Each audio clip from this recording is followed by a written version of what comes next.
पूर्णांकयुक्त अपूर्णांकांचे प्रश्न सोडवणे. चला तर हा प्रश्न आपण सोडूया.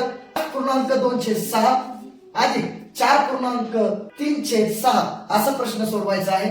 तर 5 आणि 6 मध्ये काय टाकायचं आहे? गुणाकार. आणि 5 आणि 2 मध्ये काय टाकायची? प्लस. म्हणजे तुम्हाला याच्यावरून कळेल 6 आणि 5 काय करायचं आहे? गुणाकार. आणि त्याच्यामध्ये 2 काय करायचे? ऍड करायचे किंवा बेरीज करायची आहे. 6 पंचे 30, 30 आणि 2 32. ओके, मी इथं लिहितोय 32. पुन्हा इथं तेच करणार आपण. 24 24, 24 आणि 3 27. आता दोन्हीकडे छेदामध्ये किती आहे? इथं 6 आहे, इथं 6 आहे. तर एकच 6 आपण घेणार आहोत आणि याला सोडलं म्हणजे आपलं उत्तरच निघालं. बघा, 7 आणि 2 9, 3 आणि 2 5, छेदामध्ये 6 आहे तसेच. आता बघूया बरं ऑप्शन मध्ये आहे का? 6/8, 32/6, 59/6. बघा 3 नंबरला उत्तर आहे. म्हणजेच पूर्णांक युक्त अपूर्णांकाचे प्रश्न एकदम सोप्या पद्धतीने आपण सोडवलेले आहे.